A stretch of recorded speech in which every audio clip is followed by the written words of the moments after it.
East India company एक छोटी सी company है जो इंडिया में ट्रेड करने के लिए आई है, व्यापार करने आई है। ट्रेडिंग का मतलब एक जगह सामान खरीदना और दूसरी जगह सामान बेचना। ये नहीं चलाना, सामान बेचना। अब ट्रेडिंग करने वाली एक कंपनी जो इंडिया से cotton textile, spices, handicraft, jewellery,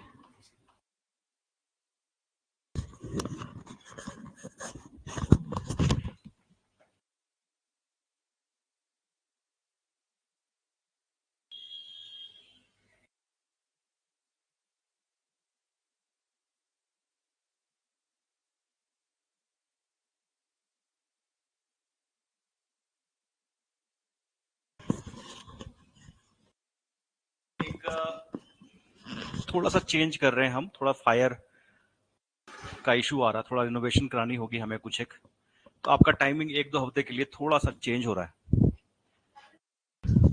सुबह कितने बजे क्लास शुरू होती है आपकी? एक क्लास का टाइम आगे बढ़ रहा है, 11:30 बजे शुरू हो रहा है, 11:30 से स्टार्ट होंगे। कुछ एक हमारे इश्यूज आ रहे हैं, नीचे भी क्लास में भी, ऊपर ही क्लास में भी। तो एक बार थोड़ा सा हमारा बैच का शफलिंग हो रही है, आप ही की नहीं सभी की हो रही है। जितने बैचेस चल रहे हैं मॉर्निंग में, इवनिंग में, चाहे वेदांता के हों चाहे आईएएस के हों, तो उसमें थोड़ा सफलिंग हो रही है। ये एक आधे हफ्ते, एक डेढ़ हफ्ते, 2 हफ्ते के लिए चलेगा।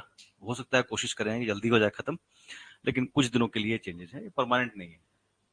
फिर आपका शेड्यूल जो आपका चल रहा है वही शुरू हो जाएगा। ठीक है, वो आंखें खोल के सो गया। And he was the person जिसका मुझे मैसेज आया हैप्पी टीचर्स डे का। हाँ, मैं थैंक्स लिखा। तो मुद्दा यहाँ पे समझने वाली है वो ये नहीं है कि डेट्स आपने याद कर लिए, इवेंट्स याद कर लिए, वो तो आप कर ही लेंगे। लेकिन जो सवाल यहाँ पे आता है कि एक कंपनी जो यहाँ से कॉटन टेक्सटाइल खरीद रही है, यहाँ से स्पाइसेस खरीद रही है, उसे कहीं ले आकर के बेच रही है, आप सोचो उसका एग्जिस्टेंस कितना छोटा होगा। एक छोटी सी कंपनी है, ऐसी पता नहीं कितनी कंपनीज इंडिया में होंगी, मतलब उससे ज्यादा इकोनॉमिक ट्रांजेक्शन वाली। इतना पैसा इंडियंस के पास था उस टाइम पे। जगत सेठ थे कलकत्ता के, फेमस, इसको आज भी लोग कहते हैं तू बहुत जगत सेठ है।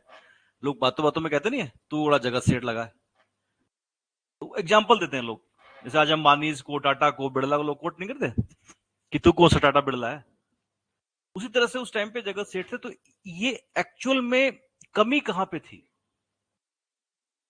ऐसी कौन सी कमजोरी थी जिसका फायदा एक कंपनी ने इतने बेहतरीन तरीके से उठा लिया और हमें समझ में ही नहीं आया कि हमारे साथ हो क्या रहा है। ये कोई एक दिन दो दिन की बात नहीं थी। आप अगर 1757 में बंगाल को देखें और 1846 तक आते आते आप अगर 49 तक मान के चले, पंजाब को देखें, that was the last victory.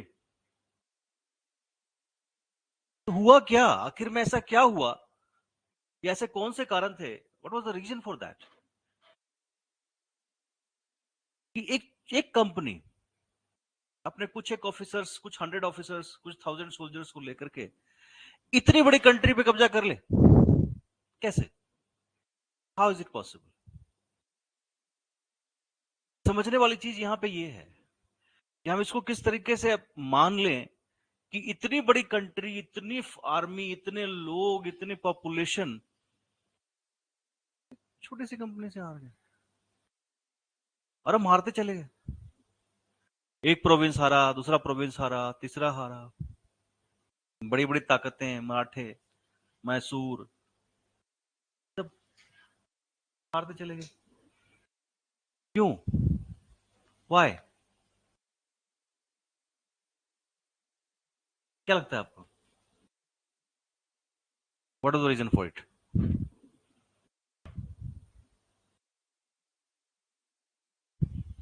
बताइए।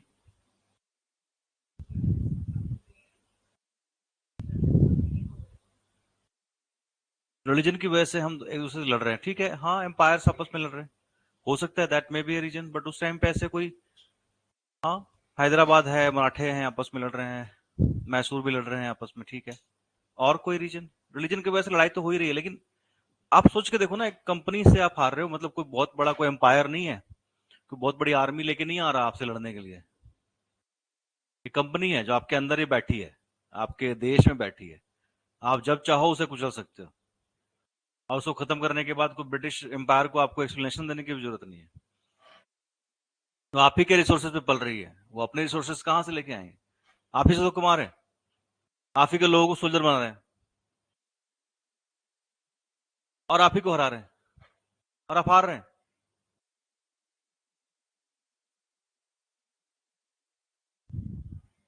एडमिनिस्ट्रेशन किस तरह से वीक था?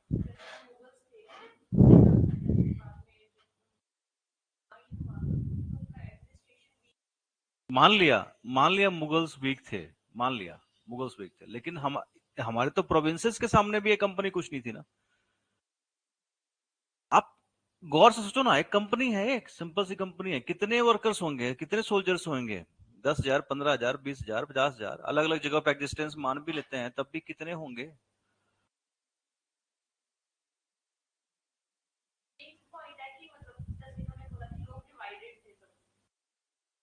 डिवाइडेड थे। और कोई पॉइंट? टेक्नोलॉजी डेफिनेटली उनके पास ज्यादा एडवांस थी, डेफिनेटली इसमें कोई शक नहीं है, क्योंकि वो लोग जो थे वो अपना काम बेहतरीन तरीके से कर रहे हैं। तो एक तो चीज होगी जो टेक्नोलॉजी होगी, technological advancement and division of Indian society.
और कोई कारण? पहले इसको समझते हैं कि इंडियन सोसाइटी के डिवीजन को एक बार समझिए, क्या डिवीजन था?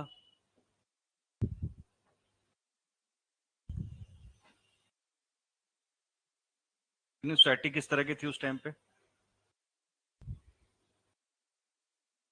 क्योंकि लैक ऑफ पॉलिटिकल यूनिटी भी थी। एक हिंदुस्तान या एक कंट्री के रूप में हम फाइट नहीं कर रहे थे, हम डिवाइडेड थे। पहली चीज तो ये हो गई। दूसरी चीज ये हो गई कि हमारे जो लोग थे और हमारा जो सिस्टम था, हम एक बार उस पर नजर डालें तो हमारा सिस्टम जो था वो किस तरह का था? वो बटा हुआ था। यानी कि हमने क्या किया हुआ था, कास्ट सिस्टम के रूप में भी हिंदुइज्म में आगे बंटवारा किया हुआ था। मुस्लिम्स में भी शरीफ और नाजिर थे। शरीफ मतलब जो थोड़ा सा अपर कैटेगरी के मुस्लिम्स हो गए, अच्छे फैमिलीज के, और नाजिर मतलब जो लोअर कैटेगरी के हो गए। क्योंकि जब कन्वर्टेड हुए मुस्लिम्स ने या हिंदुओं ने जब इस्लाम को एक्सेप्ट किया, तो उनको लगा कि जैसे कि जो अति शूद्र शूद्र या चंडाल थे, है ना, तो उन्होंने जब इस्लाम को एक्सेप्ट किया तो उनको लगा कि हमें इस्लाम में वो रिस्पेक्ट मिलेगी जो हिंदुइज्म ने उनको कभी नहीं दिया। क्योंकि ऑब्वियस है, उनके कमर में पीछे की तरफ झाड़ू बांधना, मिट्टी का एक बर्तन रखना अपने गले में बांध के लटका के, ताकि थूके तो उसमें थूके। आपको कॉमन कुएं से पानी नहीं मिलता था, आप कहीं जाकर के सबके साथ बैठ नहीं सकते थे। आपको जो एक आउटकास्ट जो माना जाता था शुरू से, उस चीज से वो तंग आ चुके थे, और डेफिनेटली जब नया रिलीजन आया तो वो अट्रैक्ट हुए उसकी तरफ। लेकिन क्या उनको वो रिस्पेक्ट मिली इस्लाम में? इस्लाम के लोगों ने भी उनको पूरी तरीके से एक्सेप्ट नहीं किया। वो अभी भी लोअर कैटेगरी के ही माने गए। जिस रिस्पेक्ट के लिए, जिस चीज के लिए वहां गए, हाँ ये अलग बात है कि अब उनको झाड़ू नहीं बांधना या फिर इस तरह की चीजें नहीं करनी, क्योंकि वो उस रिलीजन को मैं बिलीव कर रहे थे जो विक्टोरियस जो पार्टी है उसकी रिलीजन है, तो ऑब्वियस है उनको बेनिफिट्स तो मिले, लेकिन वो रिस्पेक्ट अभी भी नहीं मिला। तो इस्लाम में भी आप देखेंगे कि पूरी तरीके से यूनिवर्सल ब्रदरहुड का जो कंसेप्ट है वो यहां पे अप्लाई नहीं हो रहा। यानी इस्लाम को मानने वाले, आप देखेंगे इस्लाम में एक कंसेप्ट है कि जो भी इस्लाम को मानता है वो उनका भाई है ना, यूनिवर्सल ब्रदरहुड का कंसेप्ट है। तो इसलिए आप देखेंगे कि जब भी कहीं पे किसी इस्लामिक कंट्री में या कहीं पे इस्लाम के मानने वालों के ऊपर कोई भी प्रॉब्लम आती है, जितने भी लोग हैं वो इकट्ठे होते हैं। और ये आज से नहीं है, ये शुरू से रहा है इस्लाम के अंदर। इसीलिए आप देखोगे कि इस्लाम को प्रमोट करने के लिए या नॉन इस्लामिक जो डायनेस्टीज थे, किंगडम्स थे, उनसे लड़ने के लिए सब इकट्ठे होते थे। और आज भी ऐसा ही है। आपने मॉडर्न हिस्ट्री में अभी आगे जाएंगे तो आप पढ़ेंगे बेसिकली खिलाफत आंदोलन। खिलाफत आंदोलन कोई नेशनल मूवमेंट नहीं था शुरुआत में।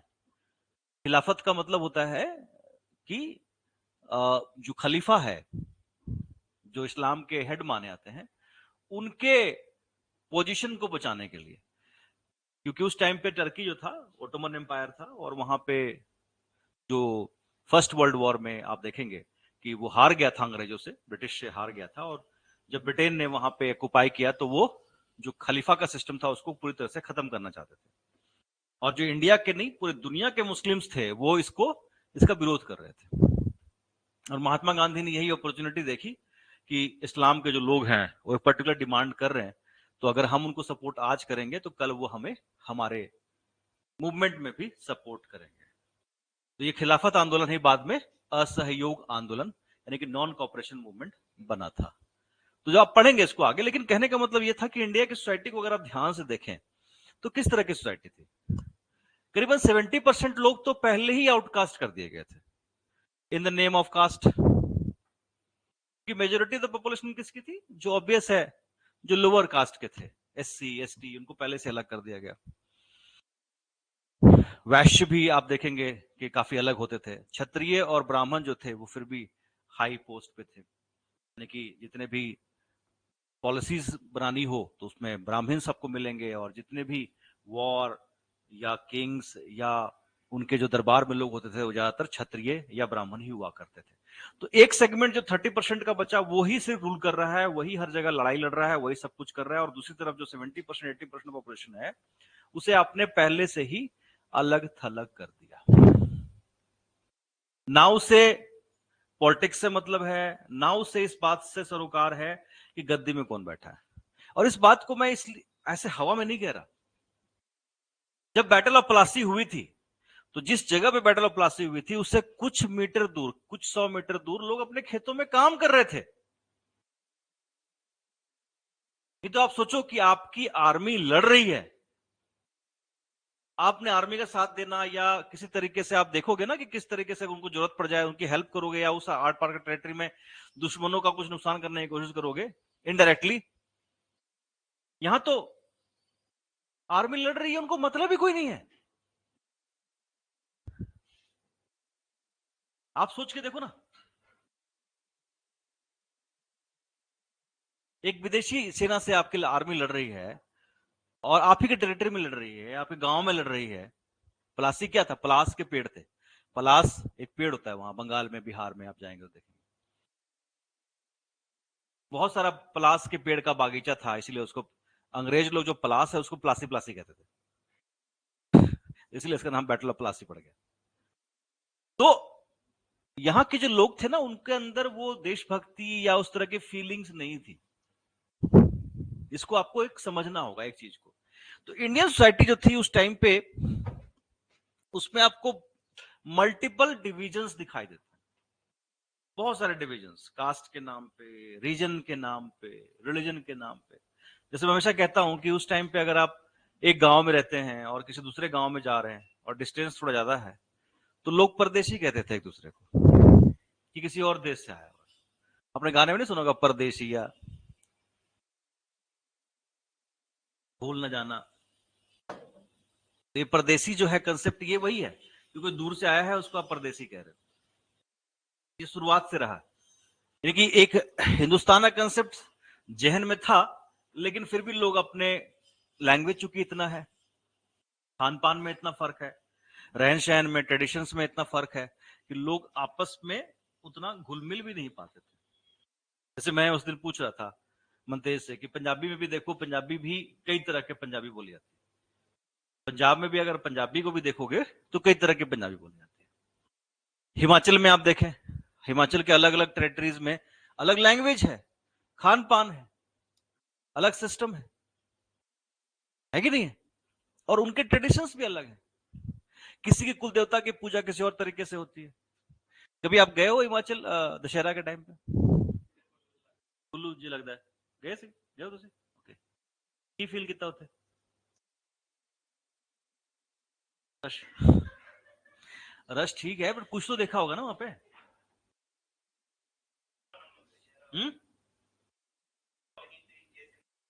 नहीं होर तरीके नाल मनांदे किवें किवें, वही तो मैं पूछ रहा ना, केड़ा तरीका होता? देखो इसमें क्या होता है, एक बात को समझो, एक बात को समझो। अगर आप हिमाचल में आते हैं ना, जैसे कि मैं खासकर कुल्लू मनाली के टेरिटरी में जाओगे तो, या बाकी जगहों पे होगा, आई थिंक सब जगह होता है, उनके लोकल देवता होते हैं। रतरी डोली सी होती है, डोली सी होती है और उसमें पावर होती है, ऐसा नहीं है। वो लोकल जो है देवता के अंदर एक शक्ति होती है। उनको कई बार देखा गया ऐसा कि जैसे कि उनको उनको जब रखते हैं वो मंदिर के बाहर, तो आप हिलना शुरू हो जाते।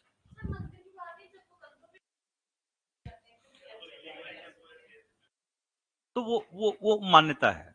तो हिमाचल क्या है, बेसिकली वो मानते हैं कि देवताओं का स्थान है और देवता आते भी हैं, है ना। और जब वो पर्टिकुलर वो एक वो सेरेमनी करते हैं तो आप देखोगे कि वो उनके अंदर पावर भी आती है, और वैसे भी कोई छू भी नहीं रहा तब भी वो उसमें हलचल सी रहती है।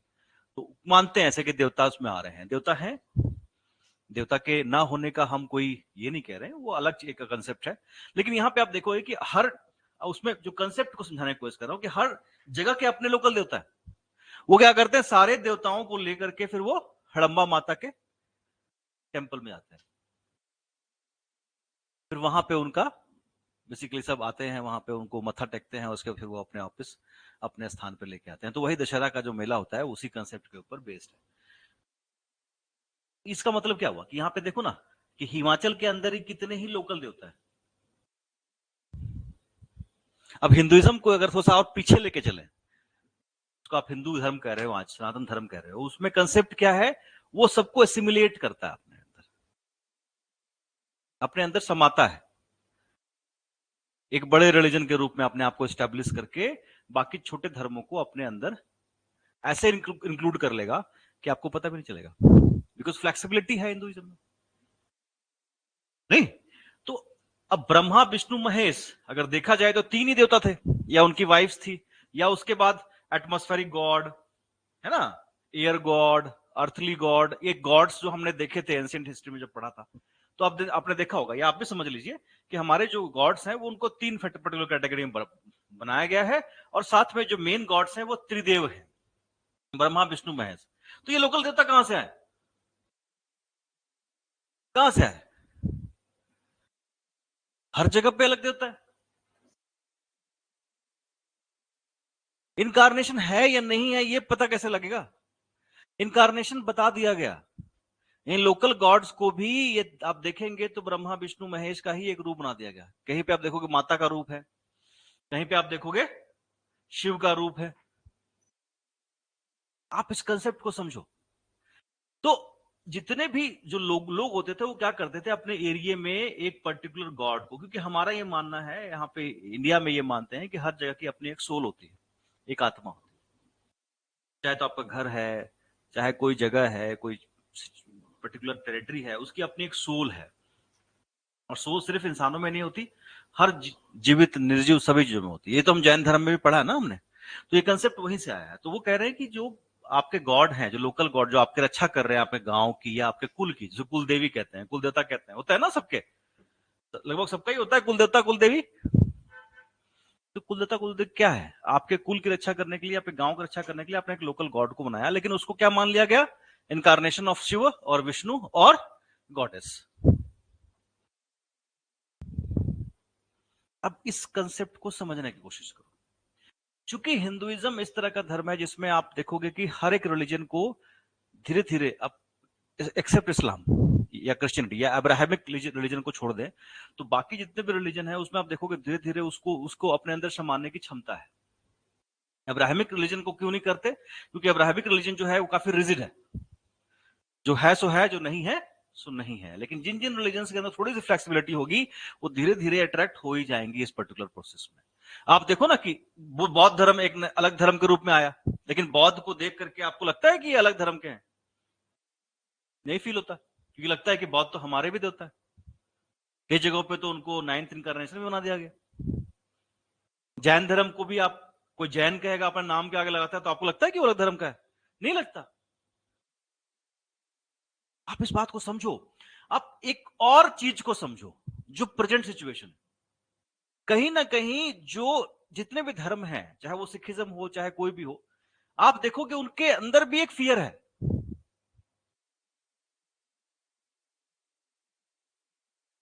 कि जो सिख धर्म के लोग हैं, जो खालसा जो अपने आप को कहते हैं, वो भी धीरे धीरे हिंदुइज्म की तरफ चले जाएंगे। आइडेंटिटी कहीं ना कहीं स्टेक पे आ जाएगी। तो फंडामेंटलिज्म जो है वो यहां पे आता है कि नहीं, ये सब नहीं होना चाहिए, आपकी आइडेंटिटी अलग है, आपको पग पहनना चाहिए, आपको कड़ा पहनना चाहिए, आपको 5K रखना चाहिए, अमृत चखना चाहिए। तो ये जो बेसिकली आप देखोगे टकराव कहीं ना कहीं, ये भी एक कारण है, या ऑपोजिशन कि नहीं हमारा धर्म अलग है, तुम्हारा धर्म अलग है। तो ये ऑपोजिशन जो आप देखोगे ये भी इसका एक कारण है, क्योंकि जो बड़ा रिलीजन होगा वो छोटे को इन्फ्लुएंस करेगा ही करेगा, आप इससे बच ही नहीं सकते।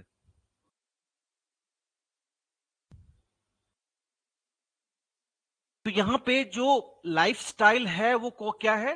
रिलीजन के ऊपर बेस्ड है, साइंस के ऊपर बेस्ड नहीं।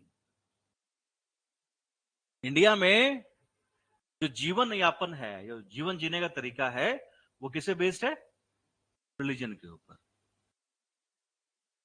साइंस के ऊपर बेस्ड नहीं। और यहीं पे हम मार खा गए, टेक्नोलॉजिकल एडवांस। हम धर्म कर्म करते रह गए और वो लोग साइंस को फॉलो करते रहे। तीसरी चीज जो है, जो हम इंडियंस के अंदर एक कूट कूट के भरी हुई, हम सभी अपने आप को क्या समझते हैं? सबसे बेटर। कॉन्फिडेंस का होना अच्छी बात है, लेकिन फॉल्स इंप्रेशन क्रिएट करना वो सही नहीं होती। तो सेल्फ प्रेज कहते हैं। आप देखो ना, हमारे जितने भी लोग हैं, जैसे मैंने कहा कि हमारा लाइफस्टाइल रिलीजन बेस्ड है, और हम क्या कहते हैं कि हमारा रिलीजन सबसे बढ़िया है, हमारे रिलीजन से ज्यादा कोई अच्छा है ही नहीं। क्यों भाई? कौन से क्राइटेरिया के हिसाब से? कोई क्राइटेरिया तो फिक्स होगा। किस क्राइटेरिया के हिसाब से आप ऐसा कर रहे हो? आपका रिलीजन अच्छा है ये आप मानो ना, आप दूसरे से कंपेयर क्यों कर रहे हो? रिलीजन तो पर्सनल चीज है। मैं किस में भगवान देखता हूं, अगर भगवान में मैं कंपेयर करना शुरू कर दिया कि मेरा भगवान ज्यादा बढ़िया है, तुम्हारा भगवान छोटा है, तो फिर रिलीजन रहा ही नहीं, ये तो इंडिविजुअल एस्पेक्ट हो गया। अगर मैं किसी और धर्म के लोगों को मारना चाहता हूं या मैं उसको नीचे दिखाना चाहता हूं, तो असल में मैं धार्मिक हूं ही नहीं, मैं धर्म का मतलब ही नहीं समझा। ऐसा कौन सा धर्म है जो आत्मा को दुख देने की बात करता है, जो जीव को दुख देने की बात करता है? कोई नहीं है। ध्यान से पढ़ोगे तो किसी में आपको नहीं मिलेगा। वो मैनिपुलेशंस बाद में जो मर्जी कर लो आप, रीजन्स जो मर्जी बना लो, नहीं समझे? मारना मारना होता है, लेकिन पापी को मारने के बाद आप उसको वध कहते हो। हर दशहरा में आप रावण को जलाते हो, लेकिन किसी इनोसेंट को मारने पे आप क्या कहते हो? पाप कहते हो ना। ये कॉकरोच को मार के आपको अच्छा फील होता है, जैसे कि विक्ट्री पाली, और किसी तितली को मारे क्या गिल्ट नहीं फील होता? दोनों ही मर्डर है ना। दोनों ही मर रहे हैं। लेकिन कॉकरोच को मार के आपको लगता है कि आपने बड़ा हासिल कर लिया कुछ, और किसी तितली को मारा तो लगा भाई भगवान क्यों मार दिया चारे को, क्यों? तो चीजों को यहाँ पे समझने की जरूरत है कि धर्म जो है वो एक पर्सनल चीज होती है और उसको पर्सनल ही रखना चाहिए। जब वो कम्युनिटी लेवल पे आ जाती है या जब वो कंपैरिजन मोड पे आ जाती है, या तुम्हारा बढ़िया मेरा बढ़िया ये बढ़िया वो बढ़िया मेरा ही धर्म सबसे अच्छा मेरा ही सबसे बढ़िया, तो वो कहीं ना कहीं आपको मान लेना चाहिए कि आपको उससे डिस्टेंस बनाने की जरूरत है। क्योंकि जैसे ही आप उसके ट्रैप में आए वो आपको टेररिस्ट बना देगा, लिख के ले लो। जैसे ही आप, चाहे किसी भी धर्म में हो, जैसे ही आप इस तरह के ट्रैपिंग में आए किसी भी धर्म के फंडामेंटलिस्ट के ऊपर, वो आपको धीरे धीरे, चाहे आप बंदूक उठाओ चाहे ना उठाओ, आपके मन में आप टेररिस्ट हो, कि आपके मन में दूसरे धर्म को लेकर के हमेशा एक हीन भावना रहेगी रहेगी।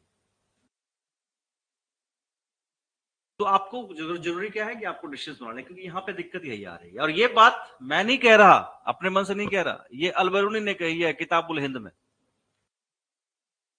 क्या कह रहे हैं अलबरूनी साहब? अलबरूनी साहब कह रहे हैं कि इंडिया के लोग समझते हैं कि उनसे बढ़िया कोई कंट्री नहीं। आज भी हम समझते हैं, समझते नहीं समझते? इंडिया से अच्छी कोई कंट्री नहीं, इंडिया से, हमारे धर्म से अच्छा कोई धर्म नहीं, हमारे राजा से बढ़िया कोई राजा नहीं, हमारी परंपरा हमारी ट्रेडिशन सबसे अच्छी है। आज भी हम समझते हैं। क्या है कि परंपरा है आपकी, बहुत सारी कमियां हैं इसमें, ठीक करो। किसने बोला? नहीं बोला। हम उसको मानते ही आ रहे हैं, उसको फॉलो करते जा रहे हैं। और यही सबसे बड़ी प्रॉब्लम हमारी रही, क्योंकि हम जब सबसे अच्छा अपने आप को मान रहे हैं तो हम में कोई इंप्रूवमेंट की गुंजाइश ही नहीं है। जब आप अपने आप को कम मानोगे तभी तो आप इंप्रूव करोगे ना अपने आप को। यहाँ पे टेक्नोलॉजिकल एडवांसमेंट आप देखेंगे ब्रिटिशर्स की डेफिनेटली बहुत अच्छी है, और ये टेक्नोलॉजिकल एडवांसमेंट सिर्फ और सिर्फ बंदूकों या बाकी टेक्निक में नहीं है, वार स्ट्रेटेजी में भी है, आर्मी की ट्रेनिंग में भी है। किस तरीके से आप ट्रेन कर रहे हो, किस तरीके से आप उसको यूज कर रहे हो, किस तरीके से आप उसका इस्तेमाल कर रहे हो, इन सभी चीजों के ऊपर उनकी टेक्नोलॉजी हमसे ज्यादा एडवांस रही। ठीक है, तीसरा रीजन क्या लगता है आपको? आप लोगों ने बताया दो रीजन, तेज की लगता, कोई तो और रीजन होएगा जिसे करके आप गुलाम हो गए।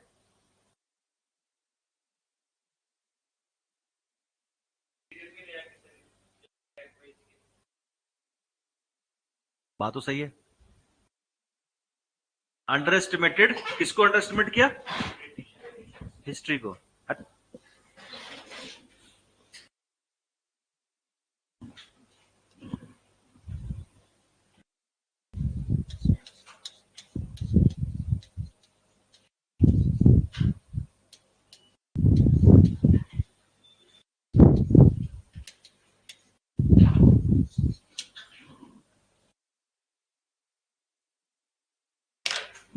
अंग्रेज तो बाद में आए, उससे पहले कौन आए? चलो यूरोपियंस बाद में आए, उससे पहले कौन आए? उससे पहले सल्तनत एज, तुर्क्स अफगान्स, कुछ सीखा हमने? गजनी आया, कितनी बार अटैक किया? 19 बार, 18 बार, 19 बार जो भी किया। लूटा, मारा, खसोटा, गुलाम बनाया, सीखा हमने?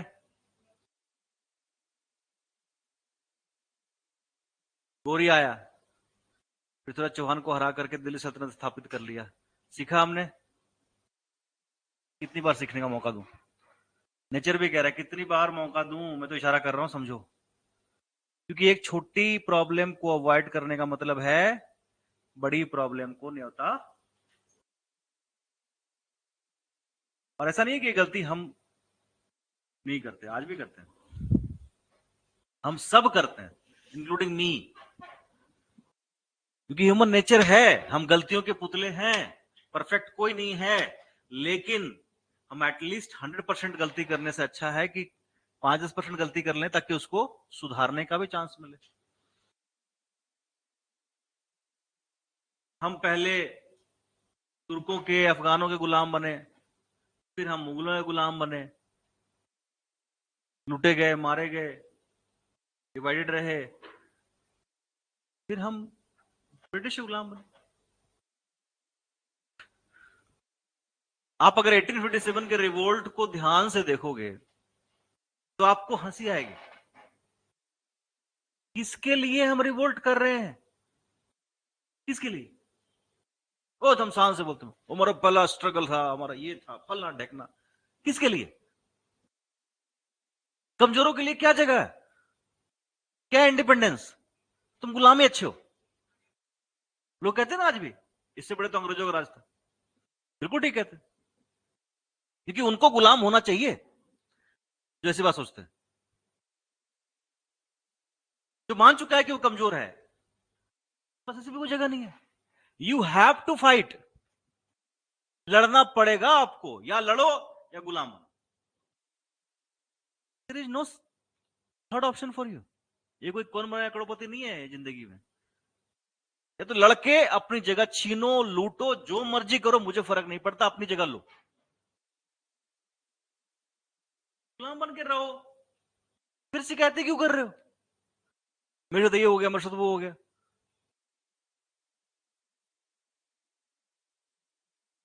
सीखा ही नहीं हमने, हिस्ट्री को पढ़ा ही नहीं।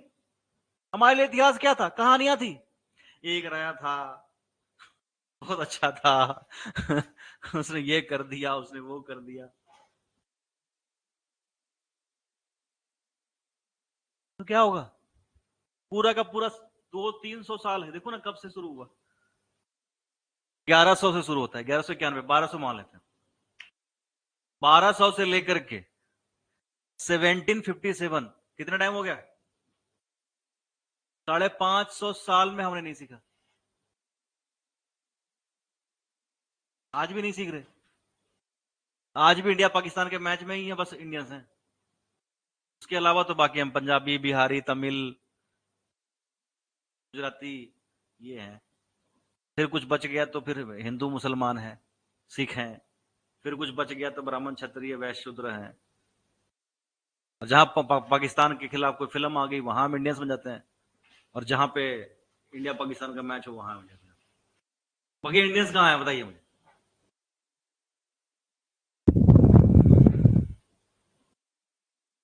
Never learn from history. हम लर्निंग छोड़ दिया। आज भी हम हिस्ट्री को लेकर कितने, देखो आज इंटरेस्टिंग फैक्ट बता रहा हूँ, इंपॉर्टेंट चीजें बता रहा हूँ जो आपके लाइफ के जुड़ी हुई है, तो आपकी आंखें खुली हुई है। तो अभी आपके आंखें ऐसे।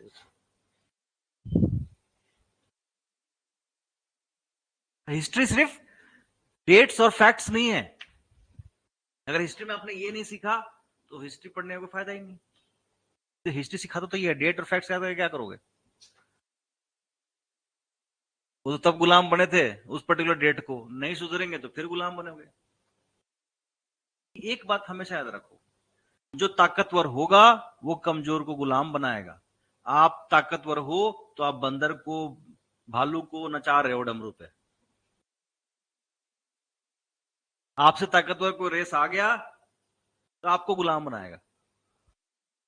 फिर टंगड़ी कबाब हमारी मिलेगी मार्केट में। टंगड़ी कबाब फिर वो लोग खाएंगे। आज क्या बनाया है?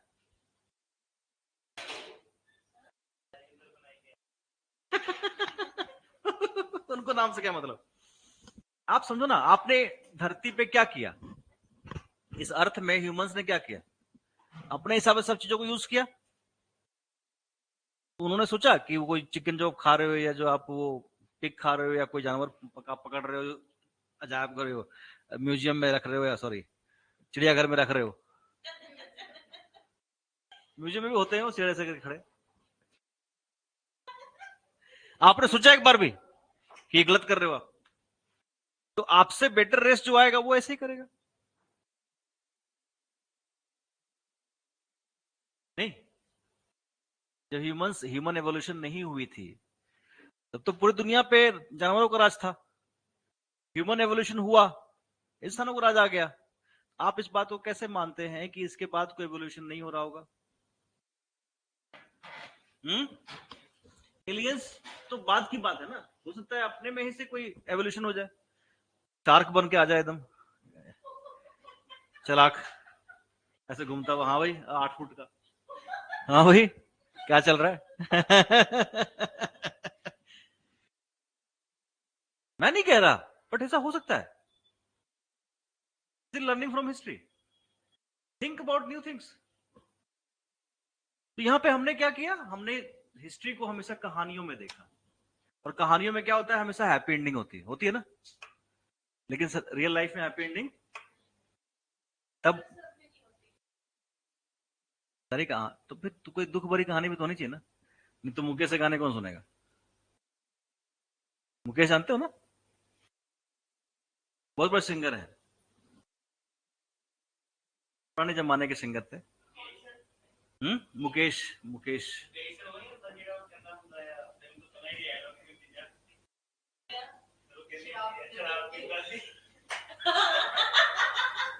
नहीं वो सुरेश, सुरेश था। अच्छा हो सकता है, नहीं Mukesh singer, good singer. Nitin Mukesh उनके जो बेटे हैं नितिन मुकेश हैं, उनके बाद एक और मुकेश है, कोई नया हीरो है, वो गोरा सा स्मार्ट सा जो लड़का है, नील नितिन मुकेश, हाँ वो सारे ये फैमिली है इनकी।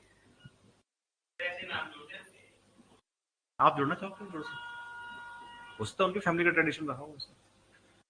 साउथ में तो नाम अपने परदादा का नाम, फादर का नाम, गांव का नाम, वो सब कुछ लगाते हैं, वो लगाते हैं। कुछ ना, वो नाम थोड़ा सा आपको अजीब लगता है क्योंकि वो लैंग्वेज ही अलग है ना। आजकल भी नया कंसेप्ट आ गया है, लड़कियां अपने साथ अपने हस्बैंड का नाम जोड़ देते हैं। अभी पीछे एक इशू आया था राज्यसभा में, हाँ, जय अमिताभ बच्चन कहते बुरा मान गए थे, और लिखा खुद था वहां जाके, जब उसको पढ़ा तो बुरा मान गए, लिखा खुद था वहां पे, जब उसको पढ़ा गया तो बुरा मान गए। तो खैर कुछ भी कर सकते हैं। तो ये रीजंस थे जिसके कारण अब हमारी कमजोरियों को हम देख रहे हैं, हमारी वीकनेसेस क्या है। हम डिवाइडेड थे, टेक्नोलॉजी में हम पीछे थे क्योंकि हमें लगता था कि हम सबसे बढ़िया है जी, हमारे पास तो ब्रह्मास्त्र है, तो ब्रह्मास्त्र है कहाँ, लेके आओ। इसके बाद हम जो है नेवर लर्न फ्रॉम हिस्ट्री, कभी भी हिस्ट्री से हमने कुछ समझने की कोशिश नहीं की। और क्या रीजंस थे बताइए, अभी बताएंगे क्या लगता है, और क्या कमजोरी थी हमारे अंदर? लैक ऑफ यूनिटी, चलो डिवीजन में ही आ गया, इसी में ऐड कर देता हूं। आप लोगों ने उसको बर्थडे विश किया कि नहीं? कल बर्थडे था विन का, बिलेटेड है बर्थडे कर दीजिए। बर्थडे, लैक ऑफ यूनिटी, और कोई रीजन दिमाग में आता है जिसके कारण हम कमजोर पड़े, वीक हुए? ब्रेनस्टॉर्मिंग करो, this questions may be asked in interview.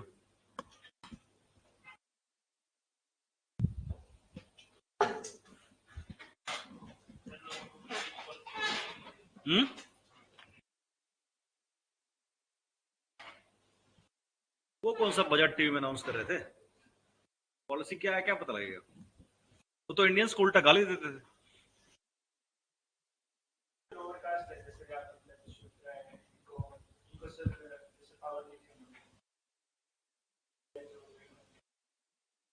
नहीं, लोअर कास्ट को मैंने ये बताया था कि जब इस्लाम आया यहाँ पे तो ऑब्वियस है उनको एक बेटर ऑप्शन दिखा ना वहां पे, तो वो चले गए, तो वो तो इस्लाम की बात कर रहा था, ब्रिटिश की बात थोड़ी कर रहा था। जी, ब्रिटिशर्स तो किसी को भी एक्सेप्ट नहीं करते थे, लोअर कास्ट छोड़ो तो अपर कास्ट को एक्सेप्ट नहीं करते थे। प्लारेनियंस, ये ब्लैक डॉग्स,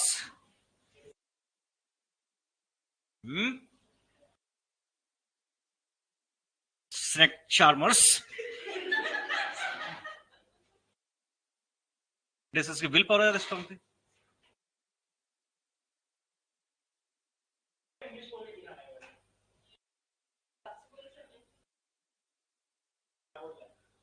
वो सब्सिडरी लाइन्स का है।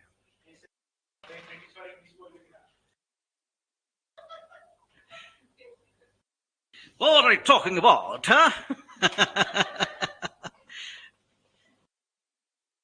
बोलते हैं ना ब्रिटिशर्स, रौबदार आवाज होती है।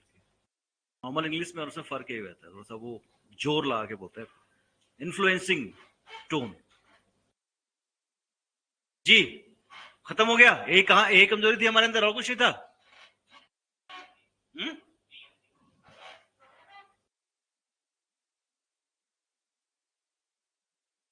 Never learn from mistake. जी, तो आगे बढ़ते हैं। कोई और पॉइंट? और पॉइंट तो नहीं है? Anything else you want to add? नहीं? लैक ऑफ एडवेंचर मानते हो इस चीज को? कब एडवेंचर? हमारे इंडियंस के अंदर एडवेंचर शुरू से नहीं है। आज भी हम कौन जाए क्या करें। कितने लोगों को देखा आपने कैंपिंग करते हुए इंडिया में? बड़ा जाऊ कैंप लाऊ।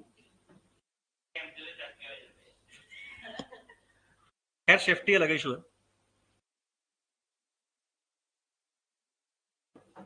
आप देखो ना, इंडियंस के अंदर एक खास चीज है। एक छोटा सा सिस्टम समझाने की कोशिश करता हूँ कि डिवीजन को किस तरह से हमने अडॉप्ट कर लिया है। अगर मैं आपसे कहूं कि जरा झाड़ू मार देना, सफाई कर दो, तो आपको बुरा लगेगा। लगेगा नहीं लगेगा? नहीं नहीं लगेगा, बिल्कुल लगेगा। बिल्कुल लगेगा। क्योंकि ना, क्योंकि बताता रहा हूँ क्यों नहीं, क्यों नहीं, क्यों लगेगा। बिकॉज ये एक सिस्टम है जिसमें हमने अपने काम को एक अलग तरीके से ट्रीट किया हुआ है। हम इस चीज को अपना काम नहीं मानते। अब मैं आपको जितने भी बाहर के कंट्रीज है उसमें आप देखोगे कि जो स्टेशन मास्टर है वो टॉयलेट्स भी साफ करते हैं।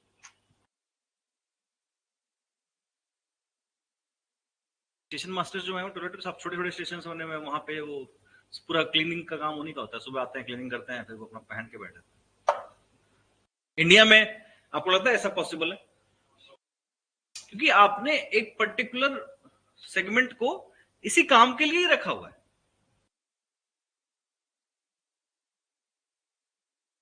दूसरी चीज ये है कि रिलीजन को ये खतरा जरूर था कि अगर लोग बाहर जाएंगे, चीजों को देखेंगे, जो कि नॉन वेजिटेरियन खाना हमारे हिंदुइज्म में बिल्कुल अलाउ नहीं किया गया था, खासकर वैष्णविज्म में।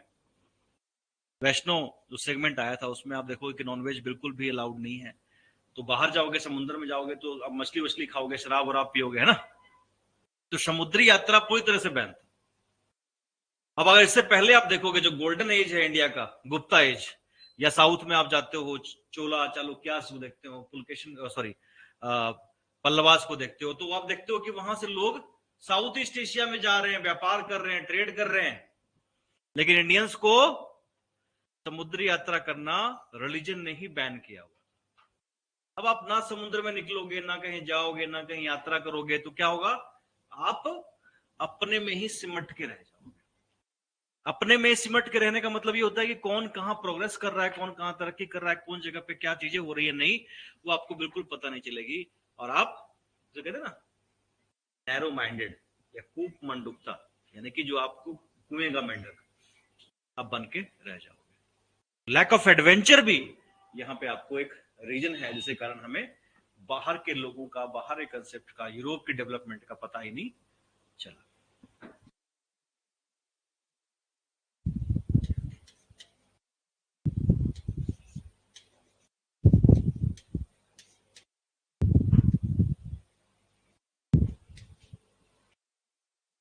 ठीक है।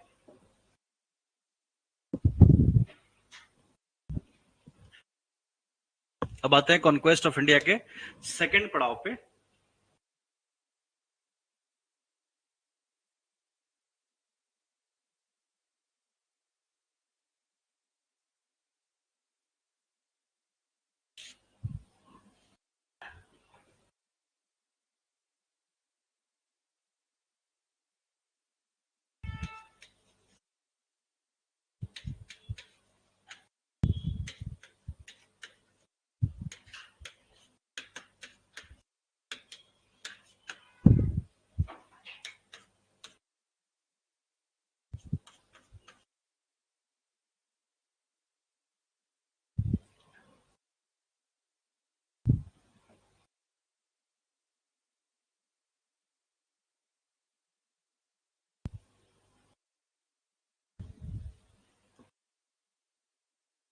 अब यहां हमारे कैरेक्टर कौन कौन से हैं?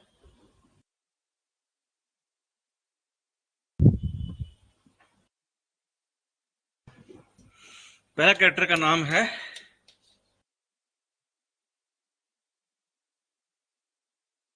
ये वी भी लिख सकते हो आप, अली वर्दी खान।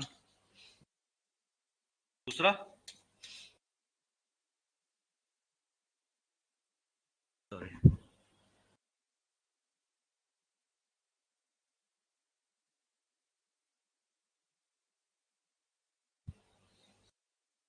तीसरा कैरेक्टर है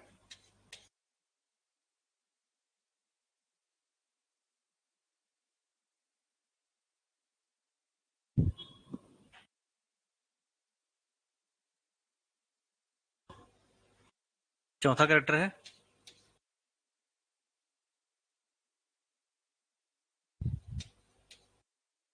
ये आ गया आपके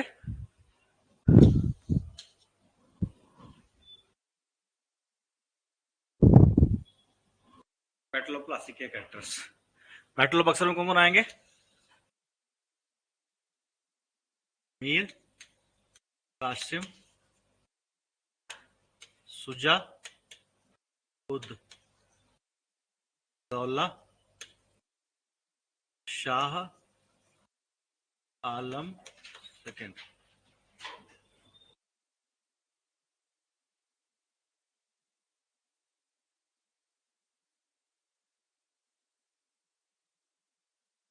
देख लिया?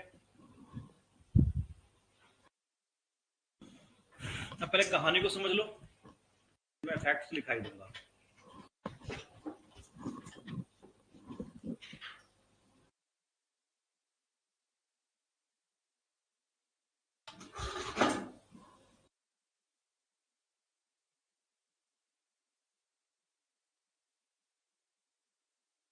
लिख लिया सभी ने?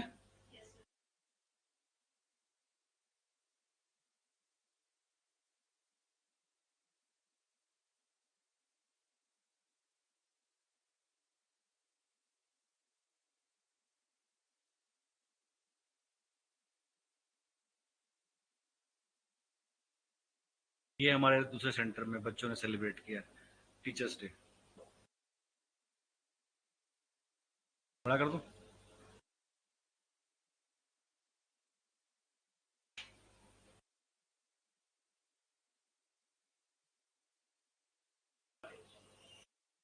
हाँ, सबने फोटो खिंचा ली, आपस में विश कर दिया, और तो क्या, हम भी फोटो खिंचा लेंगे, उसमें क्या। चलिए भाई, आ, कहानी के जो पात्र हैं उनके बारे में समझिए। जो कैरेक्टर्स हैं कौन कौन से हैं? अली वर्दी खान। अब बैटल ऑफ प्लासी की शुरुआत होगी। अब इस टाइम पे जो बंगाल है, बंगाल मैंने आपको बार बार कहा है कि सिर्फ वेस्ट बंगाल को मत बंगाल समझिएगा। उस टाइम पे जो बंगाल है वो वेस्ट बंगाल भी है, बांग्लादेश भी है, बिहार भी है, और बिहार में उसमें झारखंड भी इंक्लूडेड है, उड़ीसा भी। ताकि उड़ीसा का आपको पता ही है कि जो टैक्स कलेक्ट करने का अधिकार तो था वो अलीवर्दी खान ने मराठा को दे दिया था, क्योंकि बार बार उनके रेड्स पड़ रही थी। तो तब भी एक बहुत बड़ी टेरिटरी जो थी वो बंगाल के अंदर थी। और बंगाल जो था वो ट्रेडिंग पोर्ट भी था, और ट्रेडिंग प्लेस भी था, और एग्रीकल्चर के मामले में काफी रिच भी था। उस टाइम पे आपका पंजाब, जो हमारा पंजाब है यहाँ का, वो उस जैसा पंजाब नहीं था जैसा आप आज देख रहे हैं। डेफिनेटली पंजाब एक खुशहाल जगह थी, लेकिन प्रॉब्लम ये थी कि यहाँ पे इन्वेजन इतने हुए और इतनी लड़ाइयां हुई कि बहुत ज्यादा डेवलपमेंट यहाँ पे आप नहीं देखोगे। एग्रीकल्चर बेस्ड सोसाइटी थी और लोग खेती बाड़ी करते थे, आराम से रहते थे, लेकिन ट्रेडिंग जो थी इतनी ज्यादा नहीं थी, एक्सेप्ट फ्यू प्लेसेस जैसे कि मुल्तान, पेशावर, जो पाकिस्तान का टेरिटरी है, वहां बहुत व्यापार था। और यहाँ जो लैंडलॉर्ड्स थे वो बहुत बड़े बड़े लैंडलॉर्ड्स थे, 5,000, 10,000 एकड़, 20,000 एकड़, इस तरह के जो बड़े बड़े लैंडलॉर्ड्स थे, ये लोग यहाँ रहा करते थे। बाकी आम लोग तो छोटे छोटे जो खेती बाड़ी करते थे आराम से रहते थे, कोई दिक्कत नहीं थी।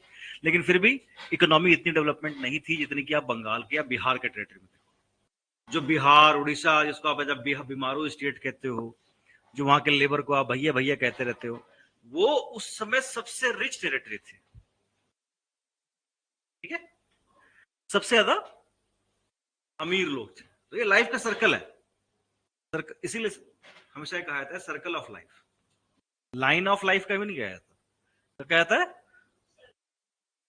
कभी जो ऊपर है वो कभी नीचे भी जाएगा। ये मत समझना कि आज पैसे वाले हो तो जिंदगी और पैसे वाले रहोगे, अप डाउन चलता रहता है, सर्कल है। ठीक है, तो अब यहां पे हो क्या रहा है, अब यहां पे आप देखो समझो चीज को, कि जो बंगाल है वो ट्रेड कर रहा है, व्यापार कर रहा है पूरे देश से विदेश से, चाइना से, साउथ ईस्ट एशिया से, हर जगह से, और लोग बस बहुत पैसा, बड़े बड़े जगत सेठ हैं। लेकिन एक तबका वो भी है जो किसान है बेचारा, गांव का गरीब सा किसान भी है।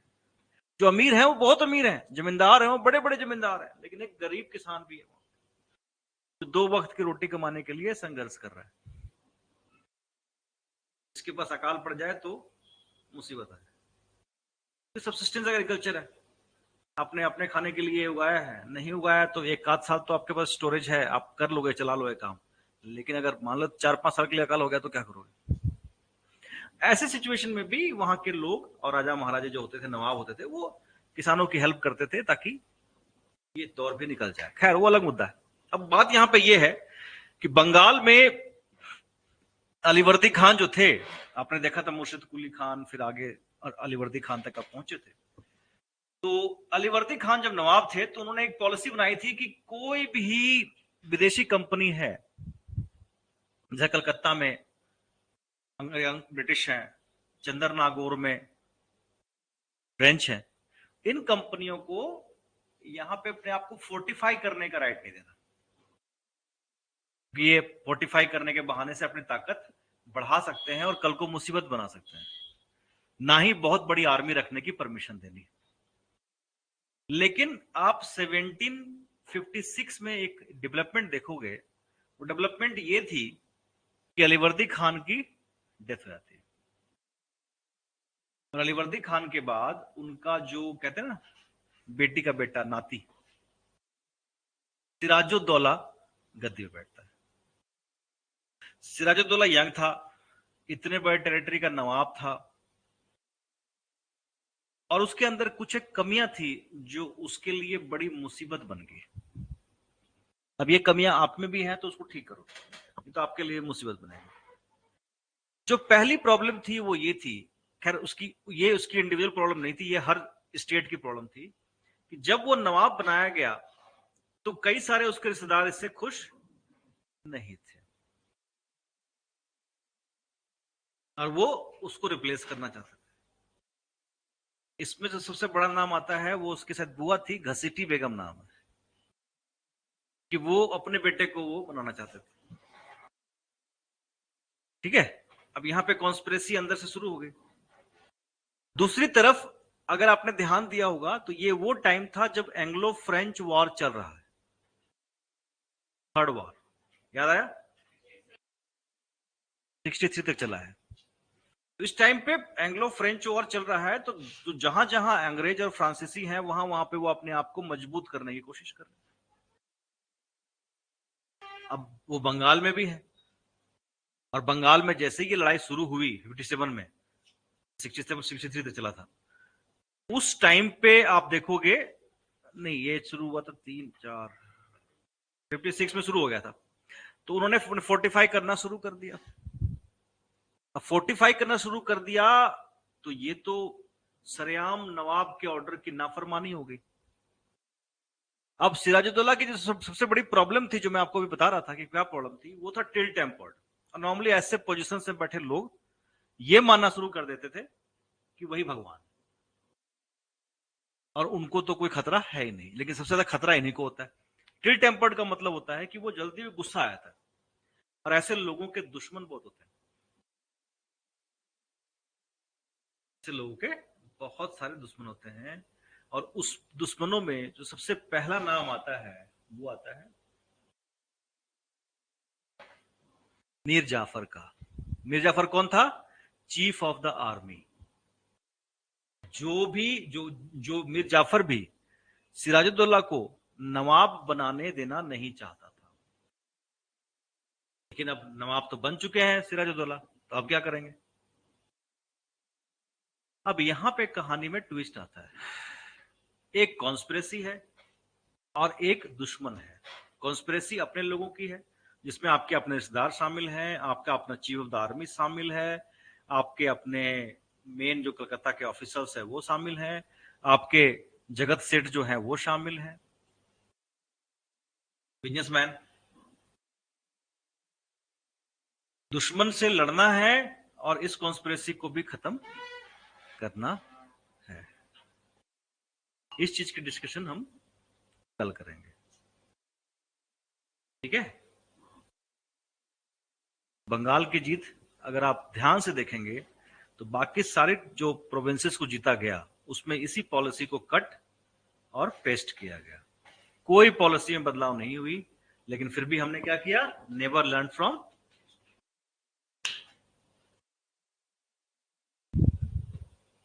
समझ आ गया? चलिए आप सो जाइए।